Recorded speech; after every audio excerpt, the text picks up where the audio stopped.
Hello students, अपन ने अब तक ऑर्गेनोमेटेलिक कंपाउंड्स में नॉमेनक्लेचर हमने देखा, क्लासिफिकेशन हमने देख लिया था और हमने बात करी थी एप्लीकेशन के साथ साथ लिथियम और एल्यूमिनियम के ऑर्गेनोमेटेलिक कंपाउंड्स की। आज मैं बात करूंगी ऑर्गेनोमेटेलिक कंपाउंड्स ऑफ मरकरी के बारे में। तो यहाँ पर मेटल जो यूज़ हो रहा है ऑर्गेनिक ग्रुप कंपाउंड के साथ वो है हमारा मरकरी, दैट इज़ पारा। मरकरी द्वारा निर्मित ऑर्गेनोमेटेलिक कंपाउंड सममित या असममित प्रकार के होते हैं। अब इसका संश्लेषण में हम देखें विधियां क्या क्या हैं। सबसे पहला है ऑक्सीकारक योग अभिक्रिया द्वारा। तो यहाँ पर जनरल प्रेजेंटेशन चल रहा है 2RX, एल्काइल हैलाइड हमने लिया है और मेटल हम ले रहे हैं मरकरी। तो जब अभिक्रिया होगी इसकी इथाइल एसिड के साथ और प्रोडक्ट बन रहा है ये HgR2, Hg and twice NX, जहाँ पर R हम एल्काइल ग्रुप ले सकते हैं और X कोई भी हैलोजन ले सकते हैं। इस अभिक्रिया में HgR2 बनता है, लेकिन कभी कभी असममित HgRX भी बन सकता है। एग्जाम्पल के तौर पे हम यहाँ पे ले रहे हैं CF3I और 260 डिग्री सेंटीग्रेड पर जब मरकरी के साथ अभिक्रिया हो रही है इसकी, तो ये बनता है IHgCF3। एल्काइल हैलाइड बिल्कुल यहाँ पर दोनों अलग अलग हो गए हैं। तो इस तरह से एसिमेट्रिकल भी यहाँ पर बन सकता है।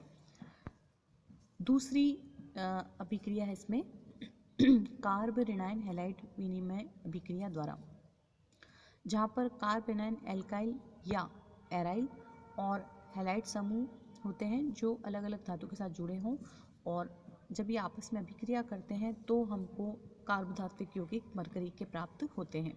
कैसे अभिक्रिया में हम देखते हैं HgX2 और LiR, मीन्स हमने लिथियम का ही यहाँ पे कंपाउंड लिया है, ईथर के साथ अभिक्रिया हो रही है और ये हमको मिलता है HgRX।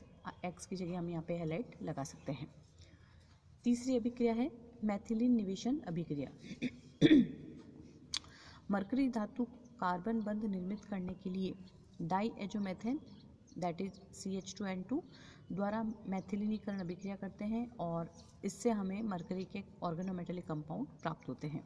जैसे अभिक्रिया यहाँ पे दिख रही है हमको HgCl2 और CH2N2 डाईएजोमेथेन से रिएक्ट करवा रहे हैं, प्रोडक्ट अपने को मिलता है। फोर्थ अभिक्रिया हम देखते हैं विलोपन अभिक्रिया, और ये अभिक्रिया जो होती है वो या तो हम रेडिकल के द्वारा या थर्मल या लाइट के प्रेजेंस में कर सकते हैं, उसी से इनिशिएट होती है।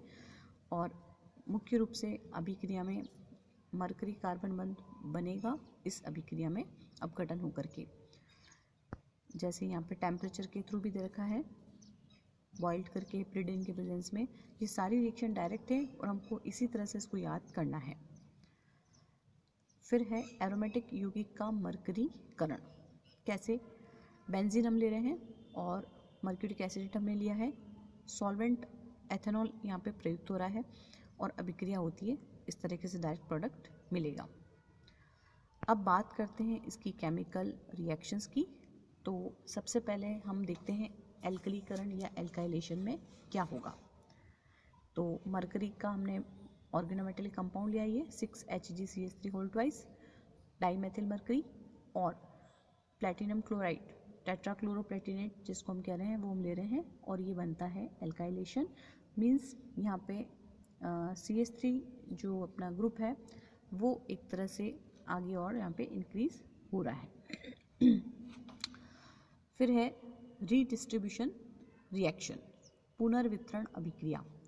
समान तत्वों के दो व्युत्पन्नों के बीच समूह का विनिमय पुनर्वितरण अभिक्रिया के दौरान होता है। जैसे HgR2 और HgX2 हैलाइड्स फॉर्म में लिया और एक एल्काइल अपने लिया है, तो ये पुनर्वितरण होता है। ताप अपघटन थर्मोलिसिस, जिसमें करीब 300 डिग्री सेंटीग्रेड टेम्परेचर हमने लिया है और डाईमेथिल मरकरी अपघटित होकर के फ्री रेडिकल बना रहा है मिथाइल और मरकरी। बात करते हैं एप्लीकेशंस की। कार्बन हाइड्रोजन बंध निर्माण, जैसे हमने यहाँ लिया है HgR2 कंपाउंड लिया हमने कार्बोधातु यौगिक मरकरी का और हाइड्रोक्लोरिक एसिड से अभिक्रिया करवाते हैं, तो ये बनता है RH, मीन्स हमें एल्केन यहाँ पे मिल रहा है।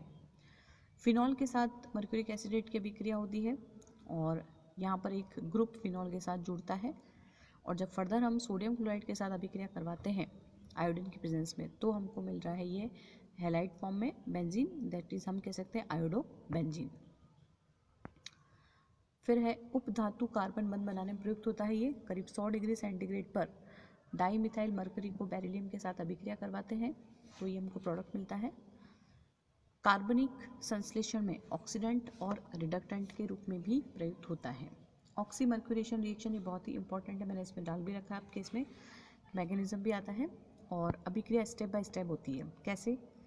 सबसे पहला पद है अभिक्रिया का जिसमें मर्क्यूरिक एसीटेट वाटर से रिएक्ट करके इलेक्ट्रॉन्स ने ही हमको देगा, जैसे क्या HgOSe होल ट्वाइस, ये मर्क्यूरिक एसिड है और जब इसने H2O से रिएक्ट हो रही है इसकी तो ये बनता है Hg+OSe और एसीटेट आयन यहाँ पे निकलेगा। तो ये Hg+OSe मतलब जो बना है वो है इलेक्ट्रोफाइल, इलेक्ट्रॉन्स ने ही है। स्टेप टू में क्या है? अभिक्रिया हो रही एल्कीन के साथ। सेकंड स्टेप में एल्कीन पर इलेक्ट्रॉन्स ने ही आक्रमण होगा। कैसे? जैसे कि हमने एल्कीन ली है, कार्बन जो है हमारा उस पर 3 CH3 समूह है, बाकी CH डबल बॉन्ड CH2। अब ये इलेक्ट्रॉन्स ने ही कहाँ आक्रमण करता है? जहाँ इलेक्ट्रॉन की उपलब्धता हो, मीन्स जहाँ इलेक्ट्रॉन डेंसिटी पाई जाएगी वहाँ अटैक करेगा। तो प्रोडक्ट इस तरीके से बनता है। यहाँ पर ये देखो आप, डबल बॉन्ड यहाँ पे ब्रेक हो रहा है और अगर ये एक कार्बन पे कंसंट्रेट हुआ तो उसी पे ये जाएगा। जैसे हम बात कर रहे हैं कि फर्स्ट कार्बन पे ये जुड़ा CH2 डबल बॉन्ड पर, तो ये क्या बना है? ये डॉटेड लाइन क्या शो कर रही है कि ये आंशिक रूप से बंध यहाँ पे पूरी तरह से नहीं बना है। अब बनने के लिए क्या करेंगे? एक और पानी के अणु से यहाँ पे अभिक्रिया करवाते हैं। तो आपको पता है कि H2O में ऑक्सीजन परमाणु पर 2 lone pair of electron present होते हैं और ये इस धनावेशित कार्बन को डोनेट करेगा। तो ये कैसे जुड़ा?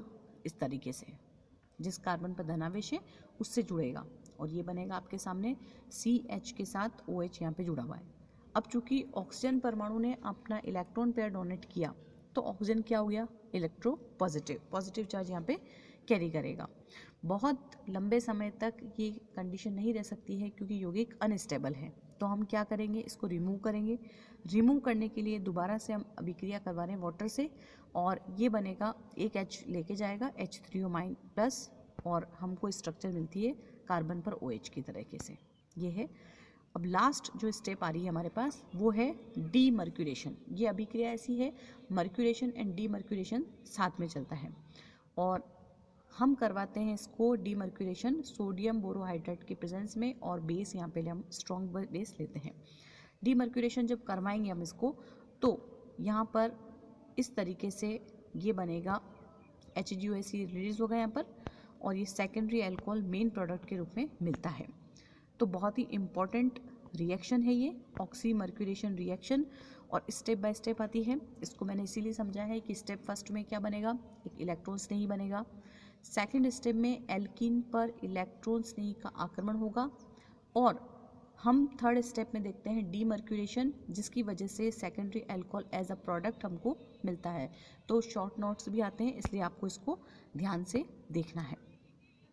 फिर है कार्बिन स्थानांतरण अभिक्रिया के लिए यहाँ पर एल्कीन है और लगाते हैं हम इसमें तो साइक्लिक प्रोडक्ट मिलते हैं, छोटी छोटी रिएक्शंस हैं। तो ये सारी जो अभिक्रियाएं हमने देखी हैं ऑर्गेनोमेटेलिक कंपाउंड्स की, इसमें सबसे इम्पॉर्टेंट जो आ रही है वो आपकी नेम रिएक्शन है, ऑक्सीमर्क्यूरेशन रिएक्शन।